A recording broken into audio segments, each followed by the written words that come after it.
अस्सलाम वालेकुम dear students, आज हम करेंगे क्लास 10 की केमिस्ट्री की चैप्टर नंबर 1 की derivation law of mass action. Board के लिहाज से ये मोस्ट इम्पॉर्टेंट है। तो अब हम इसको ड्राइव करते हैं लॉ ऑफ मास एक्शन। सबसे पहले हम ये पढ़ते हैं कि लॉ ऑफ मास एक्शन कहता क्या है।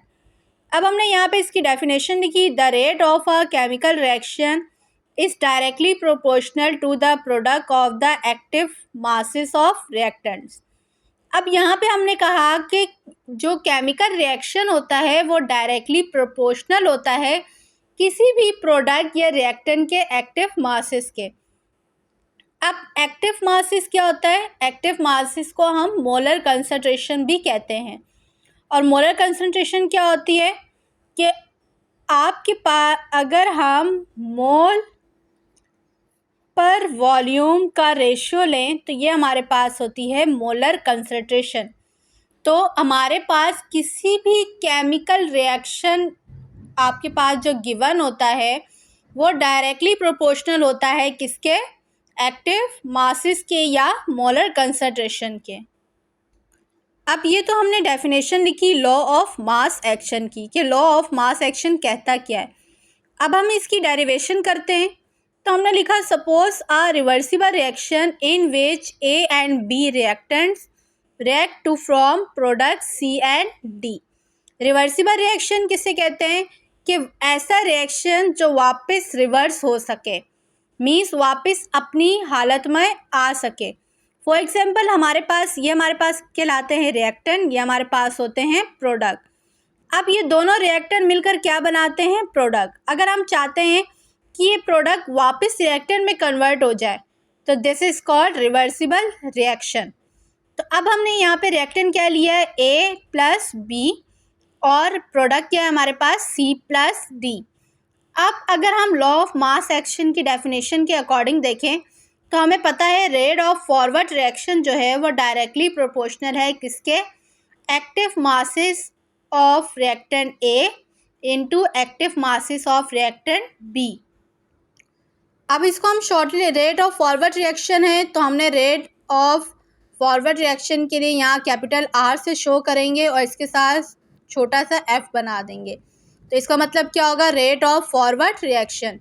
अब आपको पता है जब भी डायरेक्टली प्रोपोर्शनल का साइन हटता है तो हमारे पास कांस्टेंट आता है, और वो कांस्टेंट हमारे पास यहाँ पे क्या है? के, और के के साथ हमने छोटा सा एफ लगा दिया। तो इसका मतलब क्या है कि ये कांस्टेंट है रेट ऑफ फॉरवर्ड रिएक्शन का, और ये value same as it is उतरेगी। तो इसको हम नाम दे देंगे इक्वेशन 1 का। अब इसी तरह सेम हम मेथड करेंगे रिवर्स रिएक्शन के लिए भी। हमने यहाँ लिखा here rate of reverse reaction जो है वो डायरेक्टली प्रोपोर्शनल है किसके? प्रोडक्ट के। और प्रोडक्ट हमारे पास यहाँ पर क्या है? Active masses of product C into active masses of product D. इन ब्रैकेट्स को हम क्या कहते हैं? एक्टिव मासेस या मोलर कंसंट्रेशन। इसी तरह सेम यहाँ पे डायरेक्टली प्रोपोर्शनल का साइन हटेगा तो हमारे पास क्या आएगा? कांस्टेंट। और यहाँ पे रेट ऑफ रिवर्स रिएक्शन को हमने शो किया है सेम वही कैपिटल आर से, और इसके साथ स्मॉल आर लगा दिया। तो इट मीन्स ये रेट ऑफ रिवर्स रिएक्शन है। और कांस्टेंट हमारे पास यहाँ पर क्या आएगा? सेम के ही आएगा, के के साथ हमने स्मॉल आर लिख दिया। तो इट मीन्स ये रेट ऑफ रिवर्स रिएक्शन का कांस्टेंट है। तो इस इक्वेशन को हम नाम दे देंगे 2 का, और नीचे हम एक स्टेटमेंट लिख देंगे कि वेयर के एफ एंड के आर रिएक्शन कांस्टेंट, कि हमारे पास के एफ और के आर कहाँ से आया? ये हमारे पास रिएक्शन कांस्टेंट है। तो अब हम क्या करेंगे? इन दोनों इक्वेशंस को कंपेयर करेंगे। एट इक्विलिब्रियम के मुताबिक के रेट ऑफ फॉरवर्ड रिएक्शन जो है वो बराबर होता है रेट ऑफ रिवर्स रिएक्शन के। It means rate of forward reaction जितनी स्पीड के साथ रिएक्ट करेगा उतनी स्पीड के साथ ही रेट ऑफ रिवर्स रिएक्शन करेगा। Means rate of forward reaction जो है वो बराबर होता है रेट ऑफ रिवर्स रिएक्शन के लिए रिएक्शन के। तो इसलिए हम कंपेयर करेंगे इक्वेशन 1 एंड 2 को। जब हमने कंपेयर किया तो हमें पता है रेट ऑफ फॉरवर्ड रिएक्शन जो है वो बराबर होता है रेट ऑफ रिवर्स रिएक्शन के। और यहाँ पे हम क्या करेंगे? रेट ऑफ फॉरवर्ड रिएक्शन की जगह उसका रिएक्शन पुट कर देंगे, और रेट ऑफ रिवर्स रिएक्शन किसके इक्वल होता है?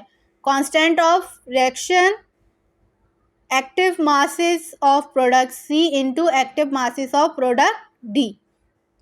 तो यहाँ पे हमने क्या किया, इन दोनों की वैल्यूज़ पुट कर दी। अब अगर हम देखें तो के आर यहाँ पे क्या हो रहा है, मल्टीप्लाई, के एफ के साथ जाके क्या हो जाएगा, डिवाइड।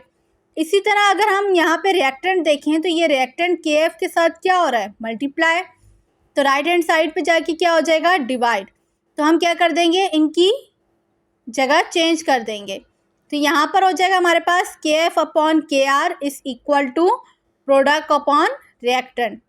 अब क्योंकि हमें पता है कि के एफ अपॉन के आर हमारे पास क्या है, ये हमारे पास इक्विलिब्रियम कांस्टेंट है, तो हमने यहाँ पे लिखा के एफ अपॉन के आर जो है वो बराबर होता है के सी के। तो हम यहाँ इस पूरी वैल्यू की जगह के सी पुट कर सकते हैं। तो हमने क्या किया, यहाँ पे इस पूरी वैल्यू की जगह के सी को पुट कर दिया। अब अगर हम देखें तो ये हमारे पास क्या था, प्रोडक्ट, और ये क्या हमारे पास, रिएक्टेंट। तो हम शॉर्टली यहाँ पे लिख देंगे के C is equal to active masses of product upon active masses of reactant. तो ये थी हमारी derivation law of mass action की। आई होप आपको ये डेरिवेशन समझ में आई होगी और बोर्ड के लिहाज से भी ये मोस्ट इम्पॉर्टेंट है, तो आप इसकी प्रैक्टिस कर लीजिएगा। तो अगर आपको मेरी वीडियो अच्छे लगे तो प्लीज़ मेरी वीडियो को लाइक, शेयर एंड सब्सक्राइब ज़रूर करिएगा। Thank you. अल्लाह हाफिज़।